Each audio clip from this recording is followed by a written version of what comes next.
Yep, works. And final preparation. All right. Well, thank you for the introduction, and it's a big honor to be part of this lineup today. And yeah, I prepared some visuals for you, so hopefully I live up to the introduction. As a curator, I try to observe and pinpoint deviant developments in graphic visual culture. I'm really fascinated by how printed matter can confuse and unite people. But I also wonder, why do we tolerate so much advertising in our public space? So with Graphic Matters, we present and support self-initiated projects by wayward, socially involved and critical designers. So we don't show the projects done for clients, we show the projects done for audiences. And our aim is creating awareness about the visual impact of graphic design, but also stimulating visual literacy, especially amongst the younger generation. And we really enjoy presenting in public, as visual communication is, in my means, a applied form of art. And for this talk, I sort of reconstructed my personal journey, or how I got this fascination, in which design attitude, printed matter, and current issues meet. So let's go back way in time. I think this is my earliest memory of activism, and it's around the corner. It's the Malieveld, huge demonstrations against the nuclear weapons in the 80s. I'm not sure if I recall the 83 demonstration, because I must have been 4 years old, and it doesn't really make sense that this is my earliest memory, but maybe it is. Otherwise, it could be the 87 one. But what I do remember is both use the same campaign imagery by Opland, and it's really etched in my memory. And since I was asked to bring stuff, here's stuff. Proper original protest signs, so that's why I have this little table and make a stall here.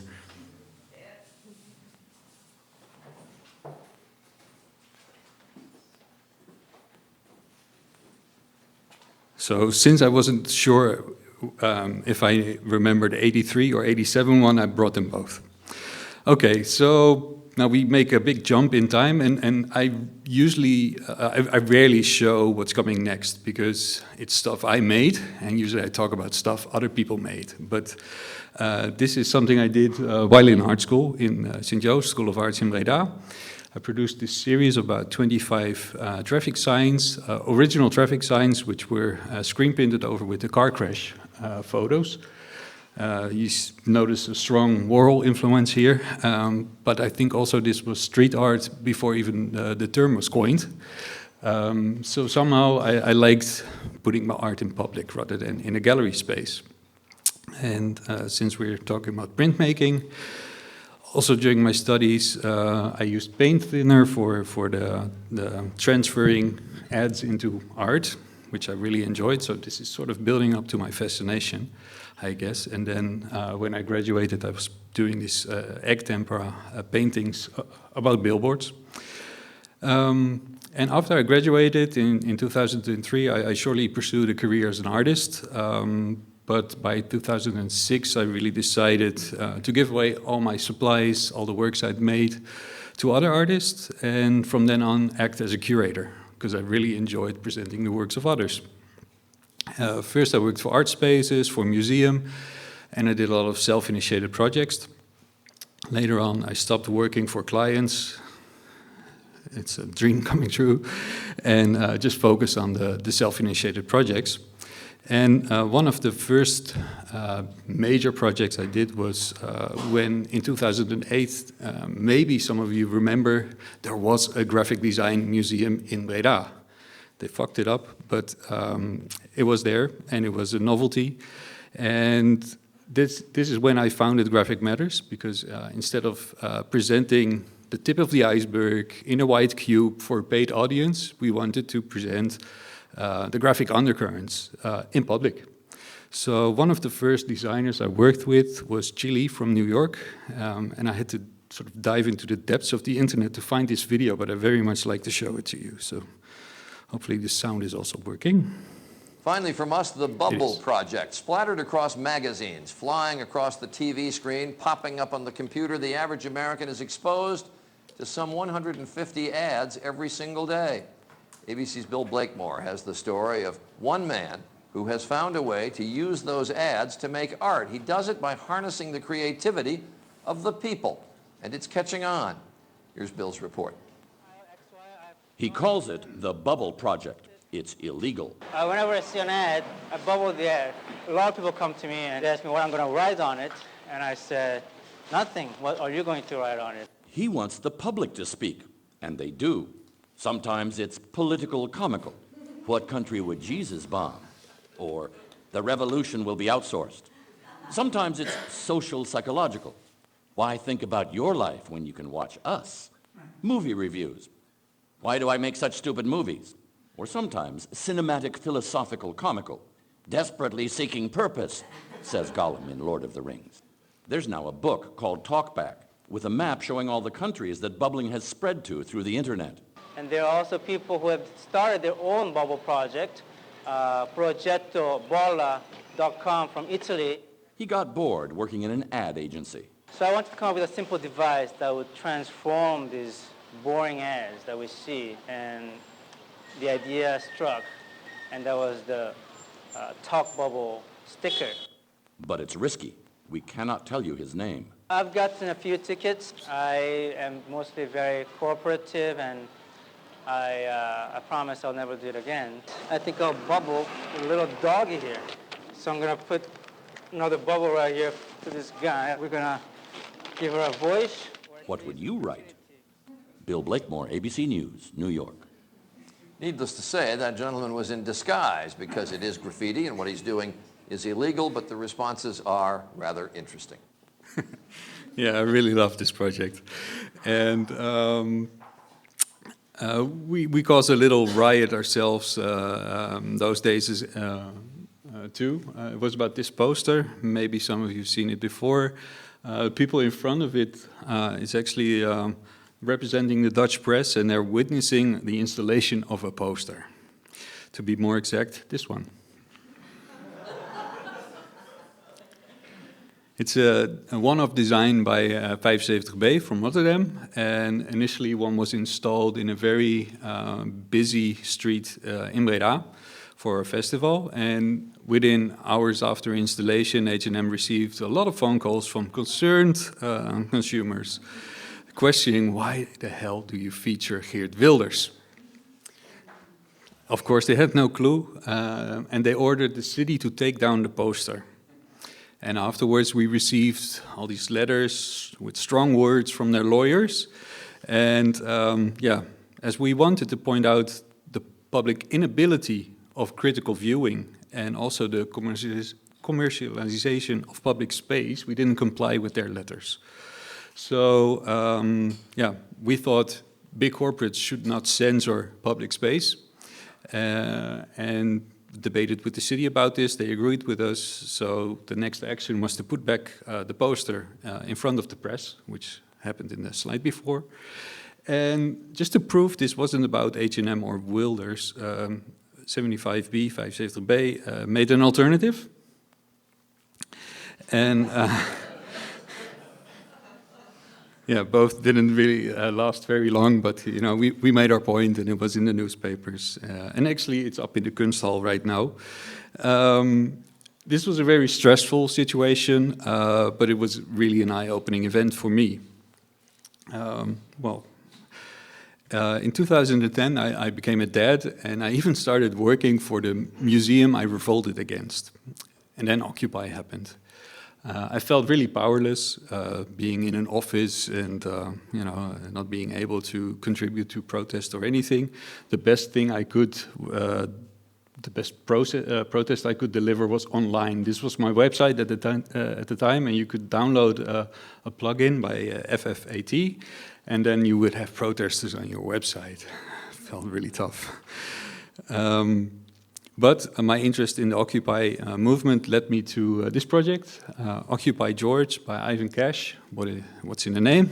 I think it's a real clever way of distributing a message in a way that the medium actually becomes the message.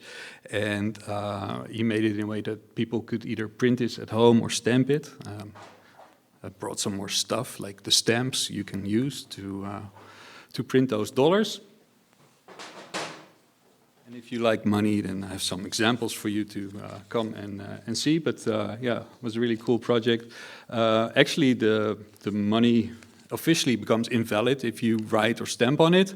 But hey, who's going to turn in the bill and get nothing in return? So people were still paying with these, and people that got paid were also paying with it. So it's a good way of spreading messages across the nation. So there's some money for you.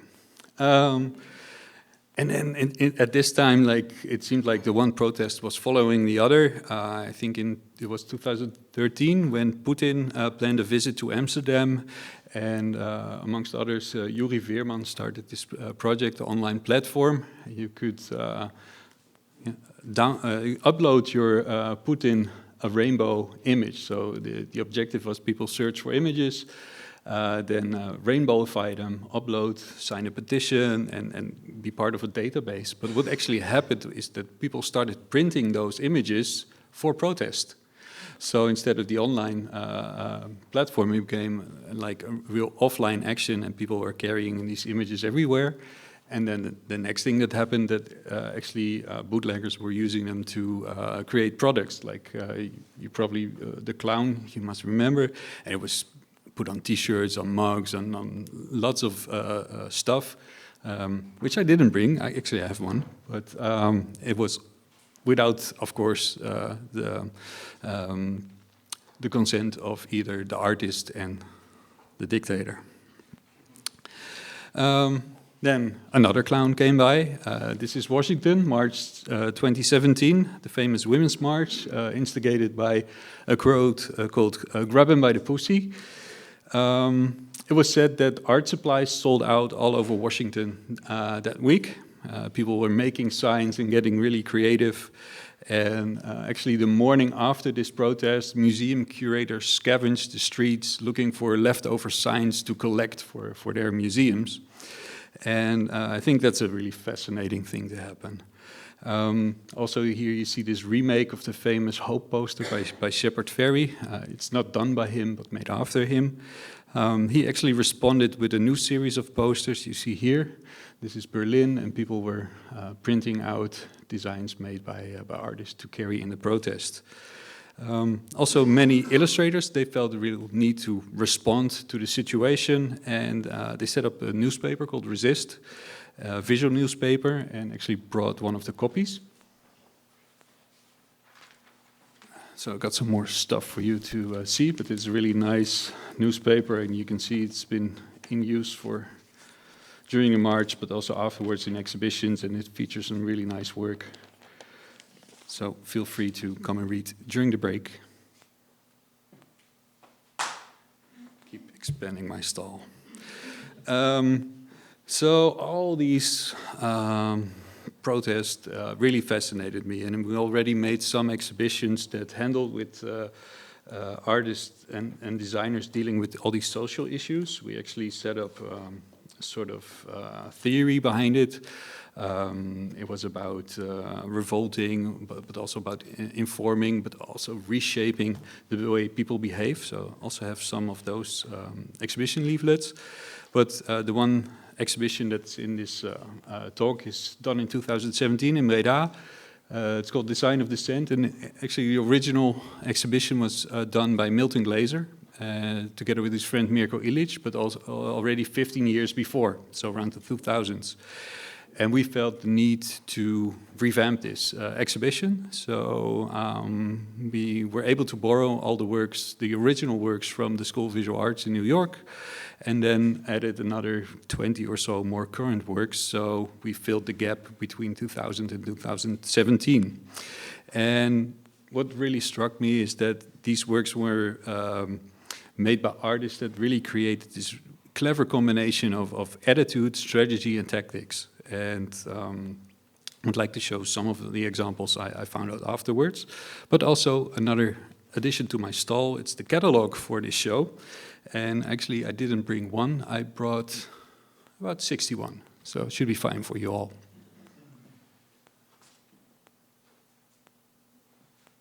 I'm really sorry it's not resoed. But yeah, I'd like to show you some of the artists that I really enjoyed their work and their attitude and tactics. First is Various in Gold. 2013, I encountered this work actually in Berlin, but the photo is made in Cologne.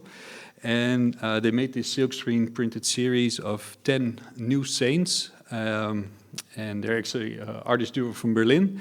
And I really was struck by the witty and strong visual approach to the current society, which was even more clear in another work they made. This poster, it's part of a series called Witches Wanted, Wanted Witches, Witches Wanted.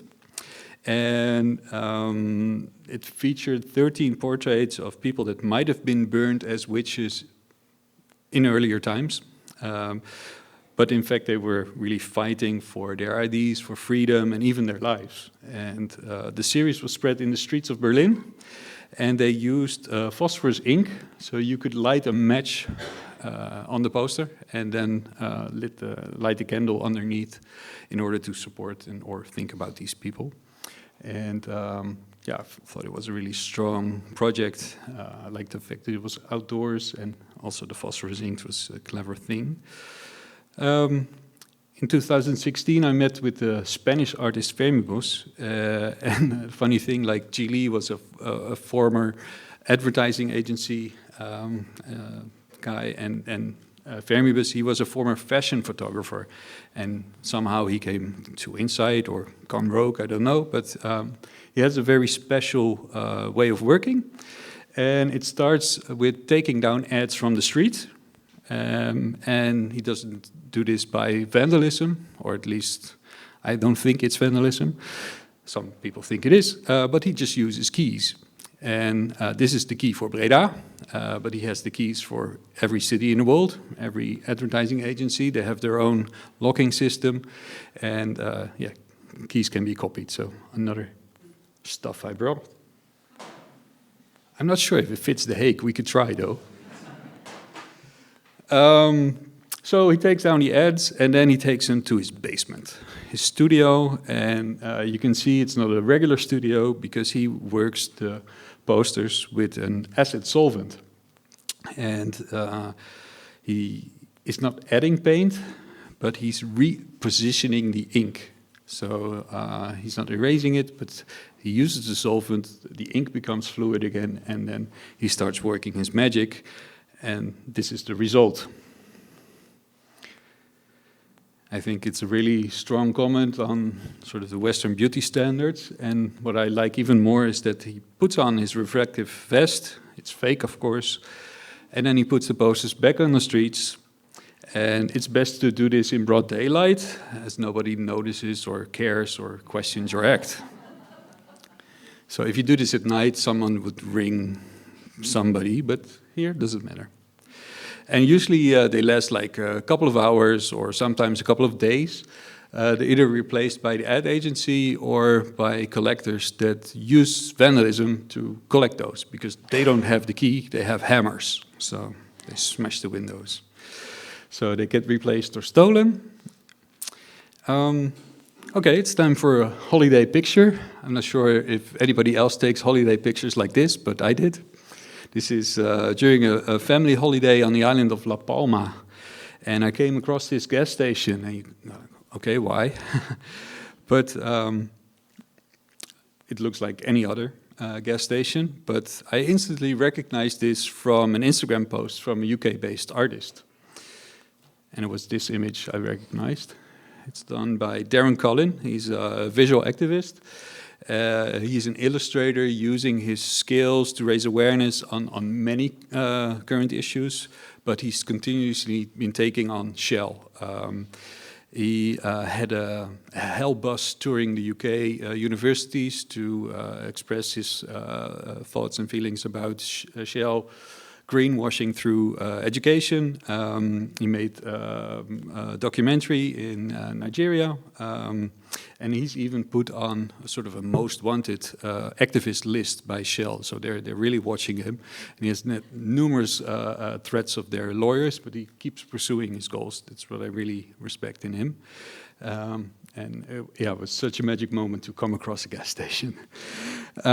This is another one of his works, a recent intervention, which was inspired by a Russian activist that actually put the truth about the Ukrainian war in full-scale invasion in the supermarkets. And I like the thought of using this very unobtrusive graphic object, like this price tag, to make a strong comment about this situation in Gaza. And this is also a subject that is in his work for years and years already.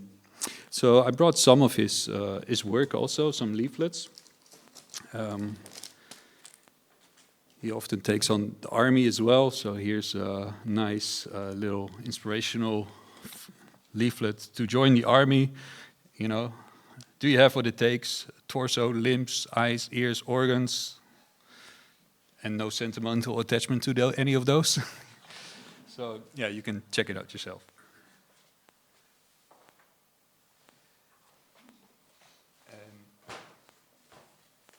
And for the fans, also brought some manifest on how to remove advertising from public space. So also a nice short read in the break.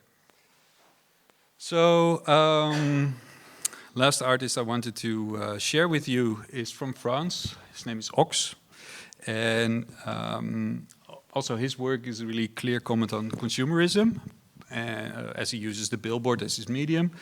But instead of this really clear political messages, he uses the poetical power of imagination, which I really enjoy. And sometimes it results in a sort of urban camouflage, like who recognizes the billboard in this image, you know? I think it's really clever. And sometimes colors can be political too. So this project, we have a project with him scheduled for 2026.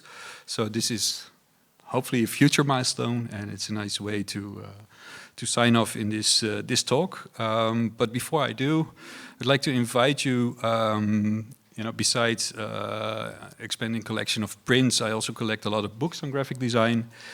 And I offer those books for reading to others in our reading room. It's not as big as the one next door, but I think it offers a really nice perspective on visual culture and especially activism in print. There's at least 1 meter of books on this subject, so feel free to visit.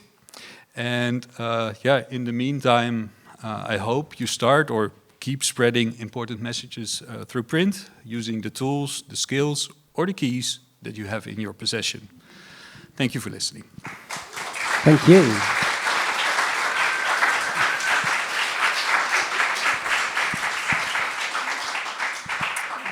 One question. You showed a lot of artists who use sort of guerrilla techniques to intervene in public space, and yourself are an organizer for the murals in Breda. You also work in public space. You like to reach a larger audience than the usual art audience or smaller groups. Why is this so important for you? Yes, shortly after art school, we set up this art space, and we had exhibition room, and we had studios, but then it was only within the art community, and I thought, you know, we were seen as sort of elitist hobby, and I thought, no, art should be out there for everyone to enjoy, whether they want it or not. So let's interfere in public. So with Graphic Matters, we facilitate a lot of these illegal actions as well. But with Blind Walls Gallery, we have a sort of maybe opposite process in which we really interact with the neighborhood to create a mural. So sometimes these processes take up to a year, and we talk to all the stakeholders. We really engage the people that are in this neighborhood every day, so the artwork really becomes part of their environment, and they take pride in the work. So yeah, by presenting a lot outdoors, we learned about how people can respond to certain situations. Yeah, so you have a sort of two-trail policy to facilitate the artists who want to do things that are maybe not allowed or restricted within public space, and on the other side also to warm up an audience to be open to this. We have this motto, especially in the beginning. We used it a lot, and we always said like forgiveness is easier than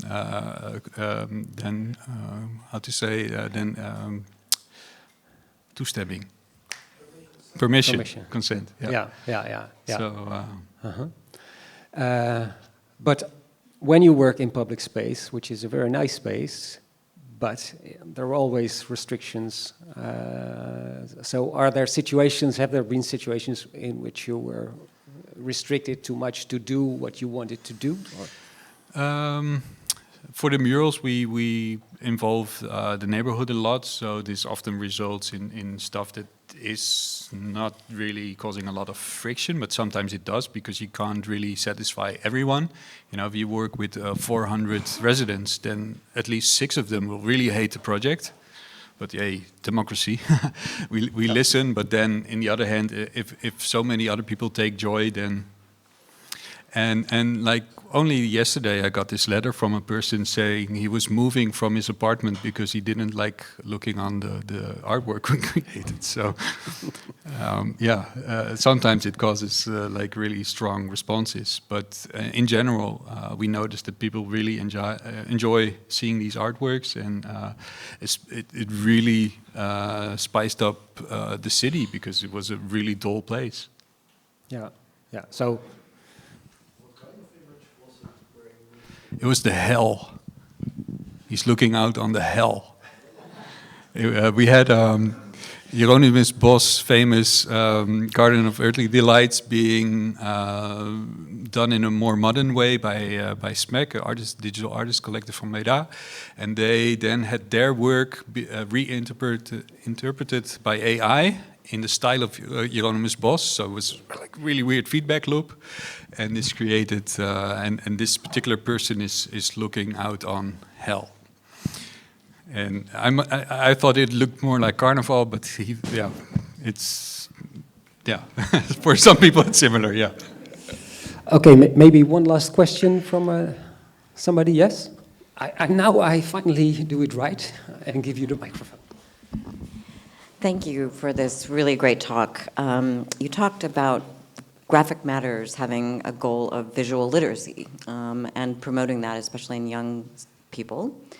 Could you say more about what you think those skills are, how they should be developed, and what teachers and educators could take away? Yeah, so what strikes me is that in school, like from 6 years of age, the focus is on learning to read and write. And all the creativity, all the visual communication is sort of neglected by the school system. And look at the young people. They're not writing each other letters anymore. You know, they're sending memes, they're sending images, they're taking photos, and you know, I don't even get what they're talking about in these imageries. So I think it's important also for them to understand that different images can be interpreted in various ways, depending on cultural background, on where you live, on your mood. So what we try to do with our exhibitions and projects is that there's always an educational component. So we really share what we think is high quality visual works, but then we sort of try to deep dive with them into the work, disseminate it, really find like, okay, what are the parts that are being used by the designer, but also what is the message and why is this message word spreading, or why is this person or organization spreading this message? Because I think we should be more critical about the images we see. And we try to do this in a really playful manner. So it's not like the school system and the way we learn about reading and writing, but it's more of a discovery. And hopefully for them it's like a conversation starter. So we try to stimulate this conversation within the group, within the activity already. And we can only reach a limited amount of people. But what we notice is that there's a growing interest from schools from out of a region, but also ranging from middle schools to universities. And now we're even talking to doctors in the hospital to have a more visual training to get better understanding of their of the stuff they deal with. Is it working? No. Well, we have to end this presentation, unfortunately. You brought a lot of stuff, which is for everybody to see, but we can do that in the auditorium, because it's time to pause now, to have a drink, a snack, and maybe also to look at some materials that you brought, so we can show them in the auditorium. And you also brought a nice book, which is free for people to give. So if you want to check it out and take a copy, then that is also fine. So I would ask you to enjoy the drinks and come back at what time? In half an hour? What is that?